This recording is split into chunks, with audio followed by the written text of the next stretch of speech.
Dubai ஏர் ஷோவில் இந்தியாவின் தேஜஸ் விமானம் விழுந்து பயங்கர விபத்தானது ஏற்பட்டது.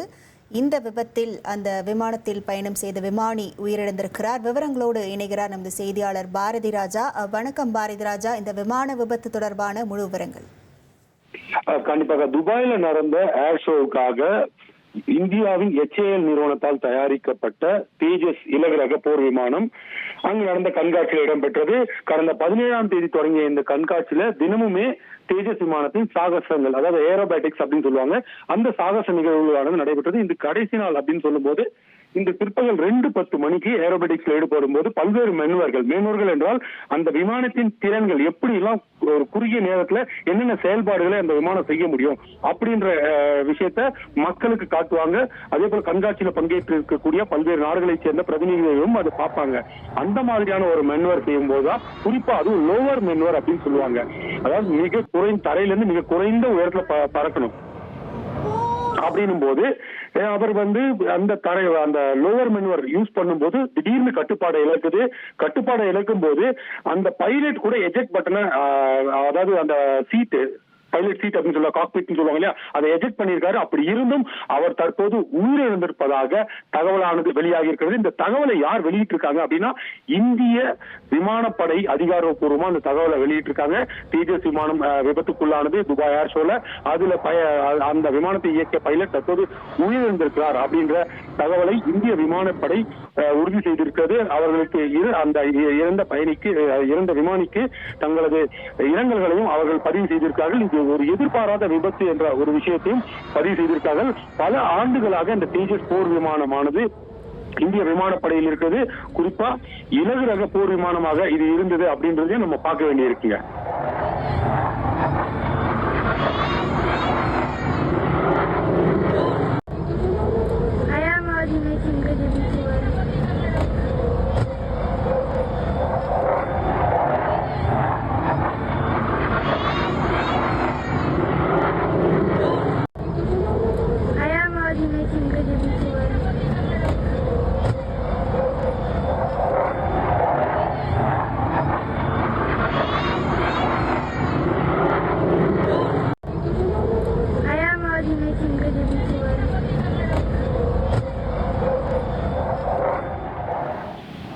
இந்த விபத்து தொடர்பா நம்மளோட இந்திய ராணுவத்தில் இருந்த மேஜர் மதன் அவர்கள் இருக்கார். அவருக்கு இந்த விமானத்துடைய தொழில்நுட்பம் எப்ப அந்த கட்டுப்பாடு இருக்கு இந்த விவரம் தெரியும். அவர்கிட்ட நம்ம கேட்கலாம்.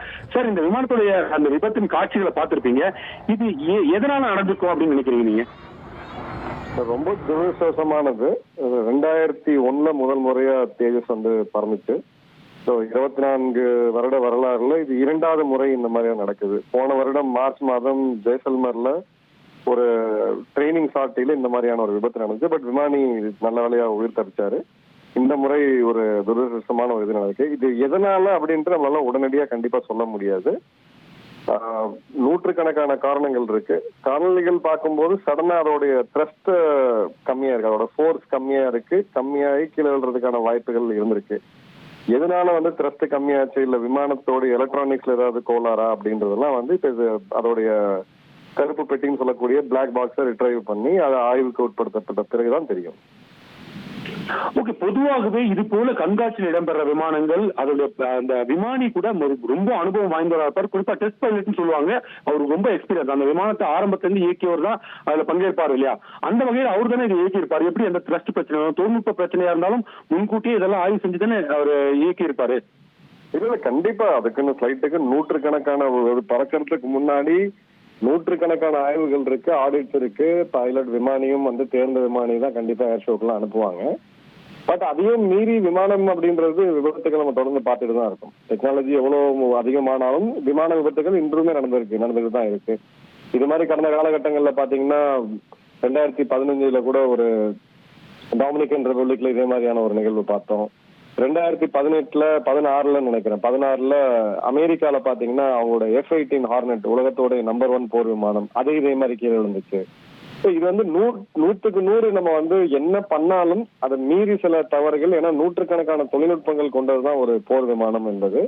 அதை மீறி மனிதனுடைய இதுக்கும் மீறி சில சமயம் ரொம்ப அரிதான இந்த மாதிரியான சிச்சுவேஷன்ஸ்ல நடக்கதான் செய்யுது.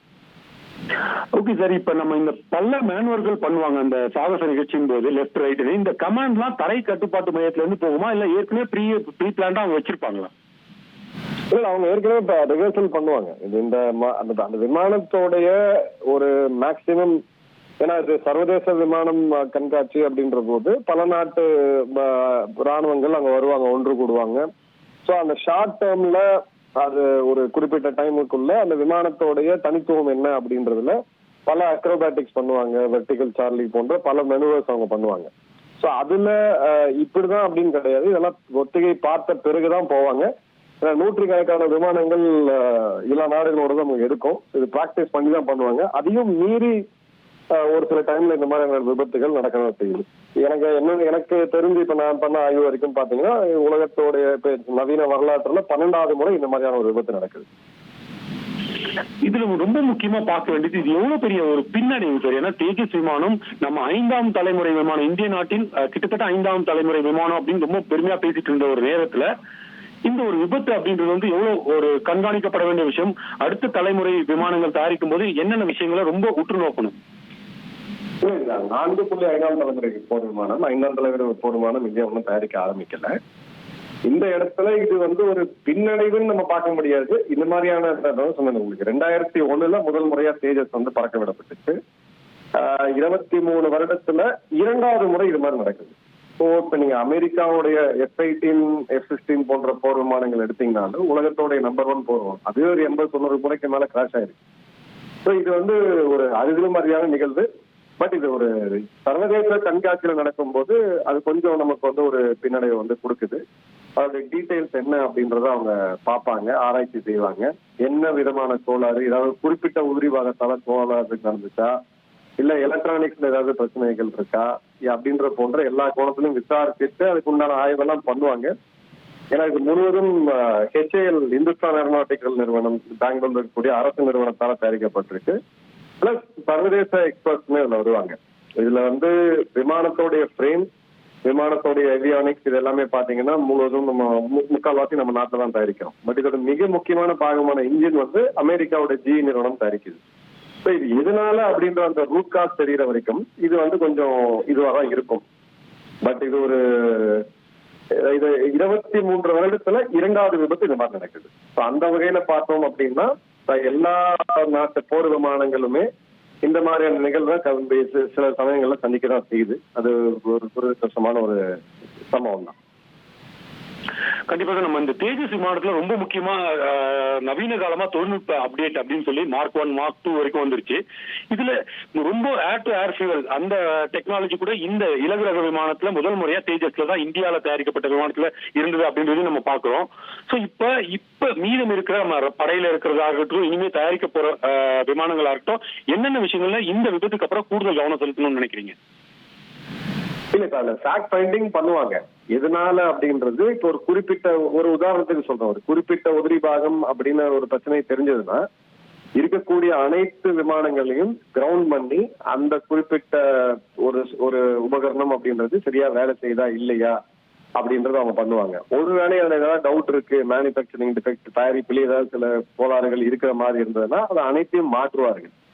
இந்த மாதிரியான நடவடிக்கை அப்படின்றது ஏர்போர்ட்ஸுக்கு பொறுத்த வரைக்கும் அவங்களுக்கு வந்து புக்ஸே இருக்கு. இதுதான் இப்படிதான் ஆப்ரேட் பண்ணணும் அப்படின்ற ப்ரொசீஜர் இருக்கு. இப்போ உதாரணத்துக்கு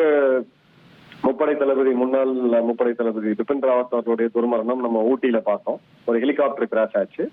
அப்ப ரஷ்யாவோட இன்ஜினியர்கள் வந்து ஆய்வு செய்தாங்க, இந்தியாவுடைய விமானப்படையோட இன்ஜினியர்ஸ், அதுக்கப்புறம் பிரைவேட்டா சில தனியார் நிறுவனங்கள் எல்லாருமே வந்து ஆய்வு செய்து இது என்ன அப்படின்ற எதனால நடந்துச்சு அப்படின்றத பார்த்துட்டு, ஏன்னா அந்தந்த ரஷ்யாவுடைய விமானம் எடுத்தீங்கன்னா அது பல நாடுகள்ல பறந்துகிட்டு இருக்கு.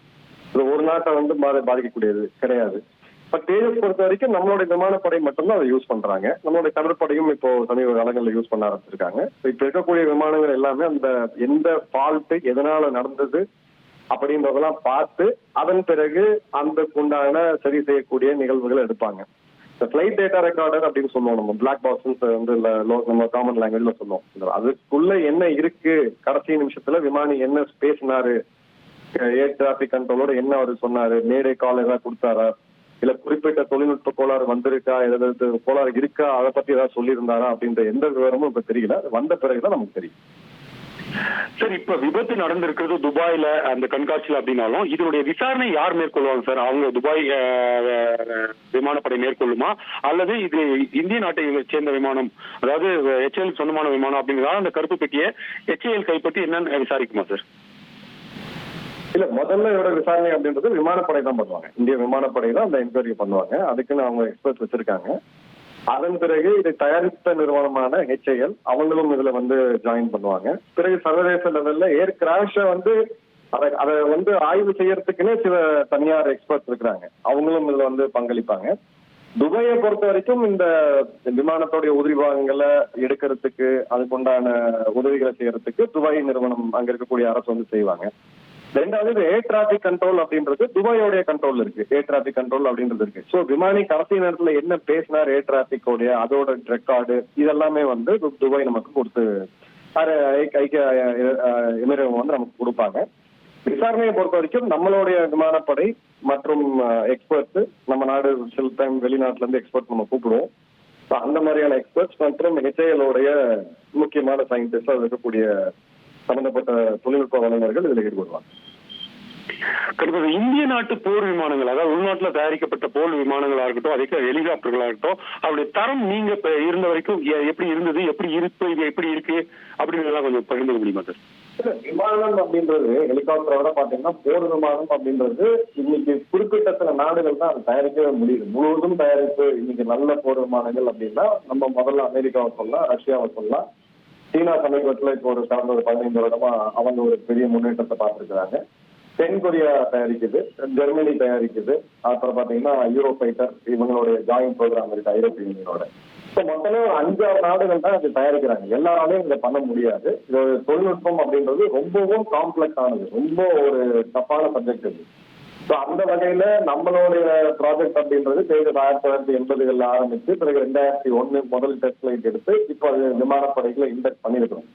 இப்போ நாமும் ஒரு கடினமான பாதை தான் கடந்து வரும். அதற்கு நடுவில் இந்த மாதிரியான ஃபெயிலியர்ஸ் இந்த மாதிரியான இதெல்லாம் எல்லா நாடுகளும் சந்திச்சுதான் வந்திருக்கு.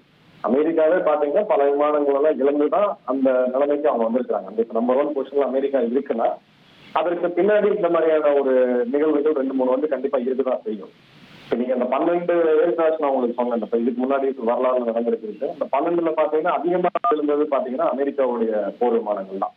இப்போ என்ன இப்ப இந்த சமீபத்துல பார்த்தோம், உலகத்தோடைய நம்பர் 1 போர் விமானம்னு சொல்லக்கூடிய F-35 நம்மளுடைய கேரளாவில் இருக்கக்கூடிய ஏர்போர்ட்ல ஒரு 1.5 கிட்டத்தட்ட 1 மாத காலம் தொழில்நுட்ப போரால அது பெரிய பண்ண முடியாம நிலைன்றதை நம்ம பார்த்தோம். ஏன்னா உலகத்தோடைய நம்பர் 1 போர் விமானம் அமெரிக்காவுடைய லாக்ஹீட் மார்ட்டினோட ஒரு விமானம் அது. ஸோ அதை பொறுத்த வரைக்கும் இப்போ இது இந்தியா தயாரிக்கிறது குவாலிட்டி இல்லை அப்படின்னு அந்த பார்வையில பார்க்க முடியாது. இதோடைய நேச்சரே அப்படிதான். இப்ப இந்த ஒரு கார் இன்ஜின் தயாரிக்கிற மாதிரியோ இல்ல ஒரு ரயில் இன்ஜின் தயாரிக்கிற மாதிரியோ ஒரு ரயில் தயாரிக்கக்கூடிய ஒரு தொழில்நுட்பம் கிடையாது. இது ஆகாயத்துல பறக்கக்கூடியது போர் விமானம், ரொம்பவும் ஒரு காம்ப்ளிகேட்டடான ஒரு சப்ஜெக்ட் இது. ஸோ அந்த வகையில இதோடைய லெசன்ஸை கண்டிப்பா டீப்பா ஆராய்ச்சி பண்ணுவாங்க. விமானப்படை தளபதிக்கு இது நேரடியாக அந்த ரிப்போர்ட் போகும். அதன் பிறகு இது கேபினட் கமிட்டி ஆஃப் செக்யூரிட்டிக்கும் போகும், பிரதமர் அலுவலகம் வரைக்கும் போகும் என்ன நடந்தது அப்படின்றதுல. ஸோ நிச்சயமா இதுக்கு உண்டான காரணம் என்ன அப்படின்றது மேபி ஒரு 1 மாத காலத்துக்குள்ள உங்களுக்கு தெரிய வரும் நம்பலாம். சமீபத்துல இந்திய விமானப்படையில இருந்து மிராஜ், MiG-29 போன்ற போர் விமானங்களுக்கு மாற்று அப்படின்னு இந்த LCA தேஜஸ் தான் சொல்லப்பட்டது. ஸோ இப்ப இதுக்கப்புறம் இந்திய விமானப்படையில இதனுடைய ரோல் என்னவா இருக்கும் சார்? இந்த தேஜஸ் LCA-வோட ரோல் லைட் காம்பேக்ட் ஏர்கிராஃப்ட்ன்றது அதோட ரோலே அதுதான். அதோடைய இது பாத்தீங்கன்னா 400 கிலோமீட்டருக்குள்ள மல்டி காம்பேக்ட் ரோல் தாக்குவதற்கு, எதிரிகளுடைய கிரவுண்ட் டார்கெட் பண்றதுக்கு, ஏரியல் டார்கெட்டை டார்கெட் பண்றதுக்கு, வேவு பாக்குறதுக்குன்னு சொல்லி இதற்கான பணிகள் இருக்கு. அது இந்த ஒரு விமானத்தினால அது நிக்காது. நம்ம விமானத்தை பொறுத்த வரைக்கும் ஒரு விமானம் சேஃபா இல்லையா அப்படின்றதுக்கு ஒரு அளவுகோல் இருக்கு. அந்த அளவுகோல் என்னன்னா மொத்த விமானங்களுடைய எண்ணிக்கை எத்தனை, அது மொத்த விமானங்கள் ஒன்னு சேர்ந்து எத்தனை மணி நேரம் பறந்தது, அந்த டோட்டல் பிளையிங் ஹவர்ஸ்ல நம்ம டினாமினேட்டர்ல போட்டுட்டு நியூமரேட்டர்ல எத்தனை முறை இந்த மாதிரி கிராஷ் நடந்தது அப்படின்றத போடணும். அது போடும்போது பாத்தீங்கன்னா ஒரு பெர்சன்டேஜ் கிடைக்கும். நீங்க F-16 எடுத்தீங்கன்னா உலகத்திலேயே அதிகமா எண்ணிக்கையில உருவாக்கப்பட்ட ஒரு போர் விமானம் 2ஆம் உலக போருக்கு பிறகு. அந்த விமானத்தை எடுத்தீங்கன்னா கிட்டத்தட்ட 86 முறை கிராஷ் ஆயிருக்குது. ஆனா நம்பர் பார்க்கும்போது நமக்கு அதிகமா தெரியும், ஓ இது சேஃப் கிடையாது போல் இருக்கு, நிறைய கிராஷ் ஆகுது அப்படின்ட்டு. ஆனா F-16 பிளையிங் ஹவர்ஸ் நம்ம எடுத்தோம்னா அது வந்து அது எத்தனையோ லட்சக்கணக்கில் போகும். அத்தனை லட்சம் முறை மணித்துளி பறக்கக்கூடிய ஒரு விமானத்துல எத்தனை முறை அந்த மாதிரியான விபத்து நடக்குது அப்படின்றது ஒரு ஃபேக்டர். ரெண்டாவது, ஒரே காரணத்துக்காக மீண்டும் விபத்து நடக்குதா, இதுதான் ரொம்ப முக்கியம். ஏன்னா அதுதான் அந்த குவாலிட்டி, தரம், இந்த விமானத்தோட சேஃப்டி என்ன, இந்த மாதிரியான விஷயங்கள் வந்து இருக்கும். கன்கார்டு அப்படின்ற ஒரு பெரிய விமானம், பேசஞ்சர் விமானம் இருந்துச்சு. இந்த கன்கார்டு விமானத்தை வந்து நிறுத்தினதுக்கான காரணம் அதோட வேகம் அதிகம். அது வந்து ஒரு லாஸ் ஏஞ்சலஸ் டு நியூயார்க் எடுத்தீங்க, நியூயார்க் டு லண்டன் எடுத்தீங்கன்னா பாதி மணி நேரத்துல வரும். ஆனா அந்த விமானத்தோடைய பாதுகாப்பு அப்படின்றது அதிக முறை கிராஷ் ஆச்சு. இத்தனை மணித்துளிக்கு 1000 மணி ஒரு விமானம் பறக்குது அப்படின்னா ஒரு முறை கிராஷ் ஆச்சுன்னா 1/1000. ஸோ அந்த மாதிரியான அளவுகோலை எடுத்து பார்த்துட்டு தான் இதுல வந்து இந்த முடிவுக்கு வருவாங்க. இப்போ MiG-21 நம்ம எடுத்தோம் அப்படின்னா, MiG-21 எடுத்தோம்னா அடிக்கடி நம்ம வருஷத்துக்கு ஒரு கிராஷ் வந்து நம்ம பார்க்குறோம். ஸோ அது வந்து கிட்டத்தட்ட ஒரு ஃபிளையிங் காஃபின் அப்படின்னே வந்து டிஃபென்ஸ் சர்க்கிள்ல எங்க இதுலயே அந்த கமெண்ட் வந்து கொடுப்பாங்க. ஒரு ஒரு ஒரு குற்றம் சாட்டுவாங்க இது வந்து சரி கிடையாது அப்படின்ட்டு. பட் விமானப்படை அது ஏன் தொடர்ந்து இயக்குறாங்க அப்படின்ற கேள்விக்கு விமானங்களுடைய பற்றாக்குறை அப்படின்னு நம்ம ஒரு காரணம் எடுத்தா கூட, மொத்த மணி நேரம் அது பறந்தது எவ்வளவு, அந்த மொத்த எண்ணிக்கையோட விமானங்கள் மொத்தம் பறந்தது எத்தனை மணித்துளிகள், அதுல எத்தனை கிராஷ் நடந்திருக்குது அப்படின்றதுதான் மிக மிக முக்கியமானது. அந்த வகையில பாத்தீங்க அப்படின்னா தேஜஸோட 2வது கிராஷ் இது. இது ஒரு ஒரு அபாயகரமான ஒரு ஒரு கட்டத்தில் நம்ம இருக்கோம் நம்ம சொல்ல முடியாது. பட் நிச்சயமா ஒரு விபத்து தான். அதற்கான காரணம் என்னன்றத கண்டுபிடித்த பிறகு அதை சரி செய்யறதுக்கான வேலைகளை இவங்க இயங்குவாங்க. ரொம்ப நன்றி மதன் சார், பல்வேறு தகவல்களை பகிர்ந்துட்டீங்க. இது ஒரு விமான விபத்து அப்படின்னா கூட முக்கியமான விஷயமா நம்ம பார்க்க வேண்டியது என்னன்னா, ரொம்ப கவலைப்பட அவசியம் இல்லை. என்றால் 2001 இணைந்தது கிட்டத்தட்ட 20 வருஷத்துக்கு மேல தேஜாஸ் இந்திய ராணுவத்தில் இருக்கு. இது 2வது விபத்து தான். என்ன காரணம், விபத்துக்கான எக்ஸாக்டான காரணம் என்ன அப்படின்னு ஃபைண்ட் அவுட் பண்ணி ஏதேனும் தொழில்நுட்ப கோளாறு இருந்தால் அது இதற்கு முன்பு வந்திருக்கிறதா விமானத்துல அப்படின்றத சரி செய்ய HAL நிறுவனம் முயற்சிக்கும் அப்படின்னு பார்க்கலாம்.